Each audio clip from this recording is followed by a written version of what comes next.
এই মানুষটা সারা জীবন শুধু কান্নাকাটি করেই গেল। সেই শুরুতে দেখছিলাম যে ইউটিউব চ্যানেল নিয়ে কান্নাকাটি করতে, এরপরে দেখলাম কয়েকদিন পরে কি একটা নাকি তার বাইক ছিল, বাইক নিয়ে কান্নাকাটি করতে। একজন হইতে পারে কইছে এরকম লিখছিল যে আমাদের আগের চ্যানেল যখন গেছিল তখন আমি কান্নাকাটি করছিলাম, আমার টিকটক এটি যখন ব্যান হয়েছিল তখন আমি কান্নাকাটি করছিলাম।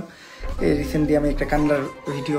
হেই lovers and haters, welcome back. আশা করি তোমরা সবাই ভালো আছো আর আমিও ভালো আছি। প্রথমেই বলি বাচ্চা পোলাপাইনেরা ভিডিওটি থেকে দূরে থাকো। আই মিন যাদের বয়স 18 বছরের নিচে তারা ভিডিওটা স্কিপ করতে পারো, কারণ আজকের ভিডিওর লজিক বুঝার ক্ষমতা সবার থাকবে না। আর হ্যাঁ, ভিডিওটা দেখার সময় আবেগকে সাইডে রেখে বিবেক দিয়ে ভাবিও। শুরুতেই কমেন্ট বক্সে গিয়ে লাফালাফি করবা না, ভিডিওটা শেষ পর্যন্ত দেখে লজিক বুঝে তারপর কমেন্ট করবা। এবার আসি আসল কথা। তোমরা সবাই জানো ওমর কয়েকদিন আগে নেপালে যায়। আই মিন নেপালে গিয়ে তার নিজের আবেগ ভিডিওর মাধ্যমে তুলে ধরে। কান্না করে মাকে নিয়ে ইমোশনাল একটা ভিডিও আপলোড করে। আই মিন কান্না করে একটি ভিডিও আপলোড করে, তাও আবার নিজের মাকে নিয়ে। এটা নিয়ে কত রেন্ডির পোলা যে ওমরকে মা বাবা সেই বলছে তার হিসাব নাই। টিকটকার সাপ্লি হওয়ার পরে ওমরকে রোস্ট করছে, ওমরকে মা বাবা সেই বলছে, ওমরকে অপমান করে কথা বলছে, এমনকি ওমরকে ছোট করতেও দ্বিতীয়বার ভাবেনি। সাদিকুল গেমারকে নিয়ে কথা বলার আগে আমার পার্সোনাল কিছু কথা শেয়ার করি। ভিডিওতে জাস্ট আমি আমার ওপিনিয়নটা শেয়ার করব, আমার মনের কথাগুলো তোমাদের মাঝে তুলে ধরবো। এখানে কাউকে রোস্ট করতে আসিনি বা ছোট করতে আসিনি, শুধু নিজের পার্সোনাল মতামত তোমাদের সাথে শেয়ার করতে আসলাম। Please focus this point. মা ব্যবসায়ী কাকে বলে? আরে ভাই, মাকে নিয়ে ব্যবসা হয় নাকি? মা কি ব্যবসার জিনিস? এই মা ব্যবসায়ী নামটা যে দিছে সে আসলে একটা রেন্ডিস ছেলে। নিজের মায়ের ঠিক না থাকলে এমন নাম দেওয়াই যায়। এই যে তুমি আমার ভিডিওটা দেখতেছো, কোশ্চেনটা তোমাকেই করি। মনে করো তুমি একটা ভিডিও বানাইলা যেখানে তোমার মাকে নিয়ে কিছু কষ্টের কথা শেয়ার করলা, এমন সময় চোখে পানি এসে পড়লো। জাস্ট একটা ভিডিও বানাইছো মাকে নিয়ে, মায়ের ফেসটাও তুমি ভিডিওতে দেখাওনি, না দেখাইছো মায়ের ফেস, না করছো মাকে নিয়ে 10-15টা ভিডিও, শুধু তোমার মাকে নিয়ে একটা ভিডিও করছো, সেটা সোশ্যাল মিডিয়ায় আপলোড দিছো। আবারও শুনো, 10-15টা না, জাস্ট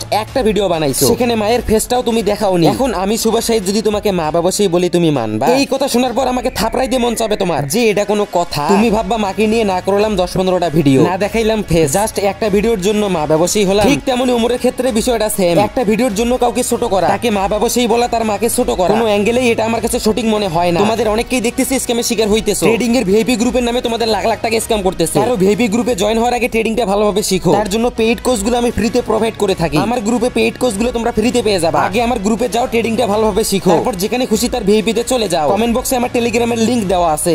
এখন আবার রিসেন্টলি দেখি টিকটকে অনেক ভিডিও আসতেছে, সে তার মায়ের নিয়ে কান্নাকাটি করতেছে। ভাই বুঝলাম না বিষয়টা, মানে ভাই জীবনে কি ভাইটার কান্নাকাটি ছাড়া কিছুই নাই?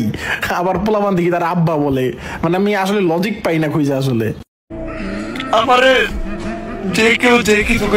এবার আসি সাদিকুল গেমারের কথায়। সাদিকুল গেমার যে ওমরকে ছোট করে কথা বলছে এটা হয়তো তোমাদের বুঝতে বাকি নাই। এখন আমি নিজের ওপিনিয়নটা শেয়ার করি, জাস্ট আমার মনের কথাগুলা। সাবস্ক্রাইবার 7-8 লাখ থাকলে যে সে সঠিক বলতেছে এমনটা না। আবার বলা যায় সাবস্ক্রাইবার থাকলে রোস্টার হওয়া যায় না। আর উদাহরণ হিসেবে টিকটকের রোস্টার ফারাবি। মনে করো জেট পোলাডার 5 লাখ সাবস্ক্রাইবারের একটা চ্যানেল আছে, তার মানে কি সে যাই বলবে তাই সঠিক? অবশ্যই না। মানুষ মাত্রই ভুল, আর মানুষের ভুল হওয়াটা স্বাভাবিক, ভুল না হওয়াটা অস্বাভাবিক। তেমনি সাদিকুল গেমার যে ওমরকে কথাগুলো বলছে সেগুলাতে ভুল থাকতেও পারে, আমি যে কথাগুলো তোমাদের বলতেছি আমারও ভুল থাকতে পারে। এটার বিচার করার ক্ষমতা শুধু তোমাদেরই আছে। কেউ মাকে নিয়ে কান্না করে ভিডিও আপলোড করলে তাকে ছোট করে ভিডিও ছাড়া বা মা ব্যবসায়ী বলা, নিজের মায়ের পরিচয় দেওয়া ছাড়া অন্য কিছু না। মাথায় ন্যূনতম ঘেলু থাকলে আমার কথাগুলো বুঝতে পারবা। সাদিকুল ভাইয়ের কথাগুলো বাদ দাও। মনে করো সাদিকুল ভাই ওমরকে ছোট করে কথা বলেনি, এখন তুমি আমাকে ওমরকে রোস্ট করার মতো 2টা কারণ দেখাও যে এই নাও সুভাষ সাহিদ, তোমাকে আমি 2টা কারণ দিলাম, এই 2টা কারণের জন্য ওমরকে রোস্ট করা যায় বা ওমরের এই ভুলগুলোর জন্য তাকে রোস্ট করা যায়। যদি এমন কোনো লজিক বা প্রমাণ তোমাদের কাছে থেকে থাকে তাহলে কমেন্ট বক্সে বা ইমেইলে নক দিও। সত্যি বলতে ওমরকে রোস্ট করার মতো আমি তেমন কোনো কারণ খুঁজে পাচ্ছি না। আর একটা কথা এখন আমি তোমাদের বলি, দুইজন দুই কমিউনিটির ইউটিউবার, সত্যি বলতে একজনের সাথে আরেকজনের তুলনা করাটা বোকামি। রোস্টিং কমিউনিটির best roaster Sadikul gamer, blog ক্যাটাগরির one of the famous person Omar on fire. তবে এত বড় একজন রোস্টার হয়ে কাউকে ছোট করে কথা বলার আগে দ্বিতীয়বার ভাবা উচিত বলে আমি মনে করি। যেটা ভুল সেটাকে ভুল বলার আমি ক্ষমতা রাখি। কারো 5 সাবস্ক্রাইবার বাড়ার থেকে সত্য বলে অডিয়েন্সের হেড খাওয়া ভালো। এখানে জাস্ট আমার মনের কথাগুলো তোমাদের মাঝে শেয়ার করলাম, বা বলা যেতে পারে আমার পার্সোনাল ওপিনিয়নটা তোমাদের মাঝে শেয়ার করলাম। আমার কথা যে তোমাদের ভালো লাগবে এমনটা না, আমারও ভুল হওয়াটা তেমন অস্বাভাবিক কিছু না। তবে কাউকে মা ব্যবসায়ী বলা বা ছোট করা, ভিডিওতে খোসা দিয়ে কথা বলা, মাকে অপমান করা কোনোভাবেই আমি সমর্থন করি না। এখন বাকিটা তোমরা বিচার করতে পারো।